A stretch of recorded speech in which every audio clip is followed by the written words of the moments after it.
I'm Logan Crawford, and right now on Spotlight, we're exploring the heartfelt journey of an amazing author. Her name is Patricia Elliott, and she has written an important and powerful book.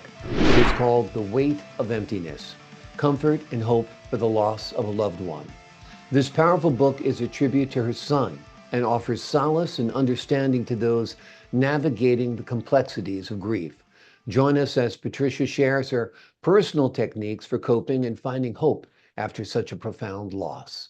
We're delighted to have this very talented author join us here today on Spotlight. We thank the team at Prime 7 Media for helping us put her in the spotlight today. And we ask viewers like you to support authors like her by subscribing to our channel and by purchasing her amazing book. The links are below this interview. Patricia, good to see you here today on Spotlight. Good to see you too. Thank you for inviting me. My pleasure. Wonderful to have you on the show.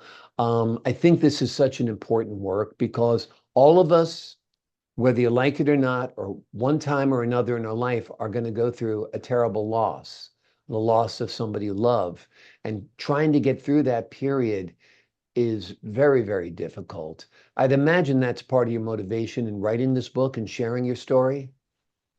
Yes, I mean, before I lost my son, I've always I'm passionate about resilience, just trying to help people cope better in life.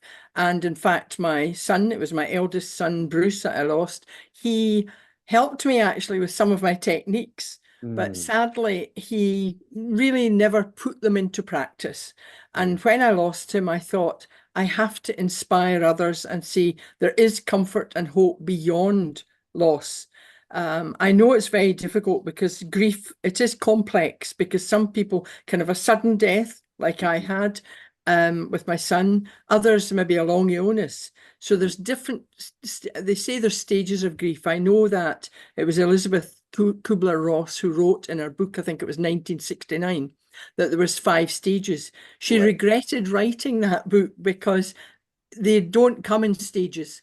You know, there's like you've got obviously the denial, you just can't believe it's happened, and then your anger, which includes guilt sometimes. It's you can have all of these stages. You know, there's bargaining, the what ifs. What if Yeah. I, you know, because people do approach you and say, well, what if you'd gone earlier? What if you'd done this? And that, of course, raises guilt feelings as well. And then you've got the depression and then acceptance. But I find the reason I wrote The Weight of Emptiness, in fact, it was a former student of mine. I put the idea out that could somebody come up with a title, because I thought maybe about oceans, like the waves, and I'm Piscean, so I like water.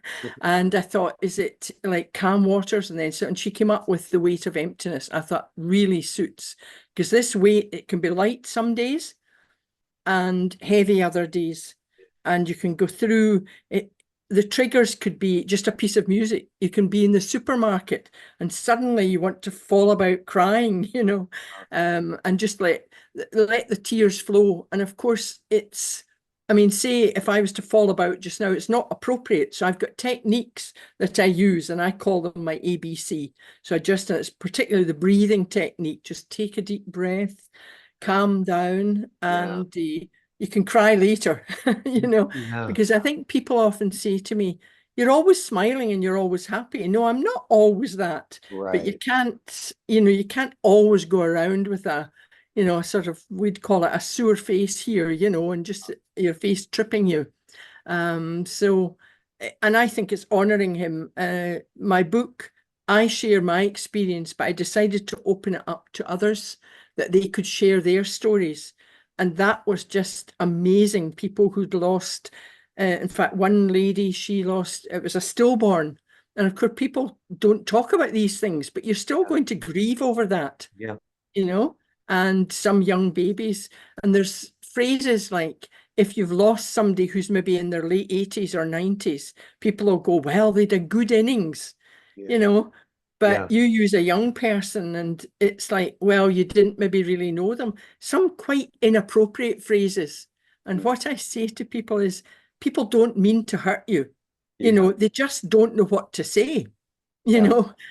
It can be an But awkward time, so they're trying to say something to comfort you, but then it sounds like it's belittling your feelings, and yes, it's a tough situation. It's funny, you talked about breathing. I remember when my parents died, I just realized at one point I had not taken a deep breath, I don't think in weeks. I was just mm, breathing like almost yeah, like crying and weeping. yes, And then finally one day you'll be like, oh my God, I can breathe yeah, again. It's yeah. awful. I Um, know, I know. yeah. Uh, So you talked about the ABCs. What are those ABCs that help Well, you my get today? ABC, it could have been ABV, but that didn't sit well. So the A is Mhm. for affirmations. Just you need to have that positive mindset. So it's, saying, I feel good. I am confident. I mean, even coming into this interview, I think, right, I am confident. I've got Right. to put that in your posture. And then B is for your effective breathing. Just take a deep breath. Don't rush things. And the C is for creative imagination. Use your creative imagination. And because creativity builds resilience. I love nature. I love walking in nature, and it Mm. puts a new perspective on everything. I mean, I did daily videos, YouTube videos on lockdown. Every 10 o'clock every morning, I thought I have to inspire people. And I said, just breathe in, open the back door, breathe in fresh air. Well, I know there's pollution around, but just getting that different perspective. Look at the trees, look at the sky, sort of focus, because we've got busy lives. We're all rushing about all the time. Right. And I know there are meditation tapes, but I mean, I've tried them. Half an hour, I don't have time. I'd fall asleep, or I don't even think about it. I Right. designed like things that are easy. My creative visualization, I did mind bites, and they're just 2 minutes long. And it's just to give you time to just sit, relax, think about something else. There's nice music, and I do voiceovers to them. So that helps calm people, Yeah, hopefully. absolutely. Absolutely.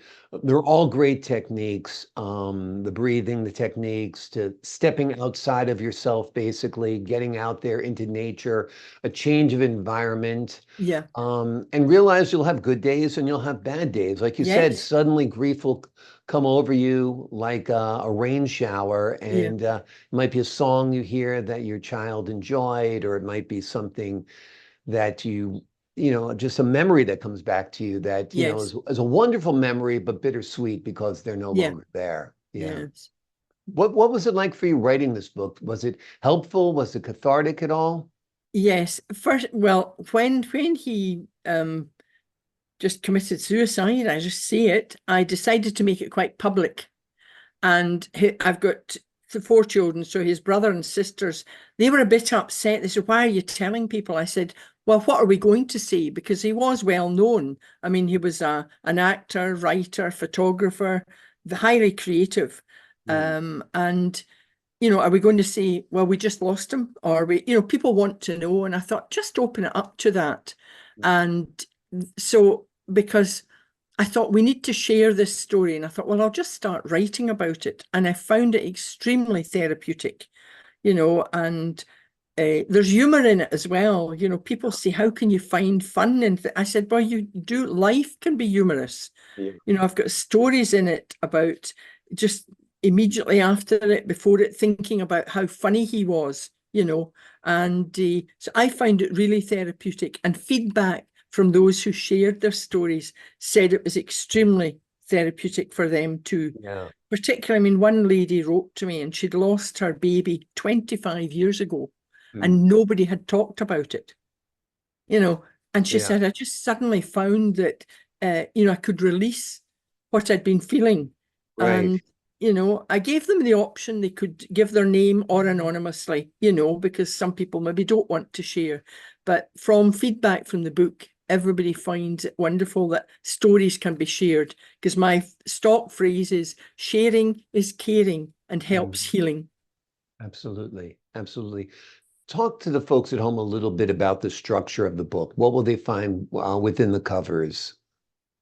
Right, within the covers, I start with so obviously I'm starting the book with what happened, but I share my internet connection. I think it's a bit unstable there. You're okay. We don't have very good internet here. Great. But I give my experience of how it felt, the highs and the lows, and I go through. I don't do it. It's not a dark book. You know, people Mhm. might think, oh, I don't really want to read about this. Yeah. But there's stories about him. I share, there's photos of him as well, of course, because he'd so many different roles. And I don't think he realized how much he was loved. And I think that happens to a lot of people. It's only after you think, you know, why did he not realize it? And one of the things I say in my book is I include like coping with loss. I include like find your why, you know. So if people are struggling, they have to find their why, their reasons. I know it's difficult. And then resilience, do something creative. And that people tend to think, oh, that means I've got to paint some work of art. We don't mean that. It's just Right. like nature, just looking at things like that. So Sure. they'll find that. And then I've got a coping strategies at the end as well that they can look at and use the breathing techniques. Yeah. So that's kind of how it's structured. Yeah, well, it's very, very helpful. Like I said, in people in a variety of circumstances, like you said, they might have lost somebody suddenly. It might have been a matter of years. Somebody told me my father was sick for about a decade on dialysis before he died. So Mhm. we knew he was going to die, but when he finally did die, it was very we were very grief stricken. And somebody said to me, once, you know, it doesn't matter how long they're sick, once they die, it's like they've Mhm. been struck by a bus, you know, like once they're Yes, permanently yes, gone. Yeah. So this is a helpful technique, many helpful techniques shared in this book. The stories of your son are enlightening as well and a wonderful tribute to him. And God bless you for writing this because I think it's going to ease a lot of people's pain. The name of the book is The Weight of Emptiness, Comfort and Hope for the yes. Loss of a Loved One. It is a powerful book. It's a tribute to Patricia's son, and it offers solace and understanding to those navigating the heartache of grief.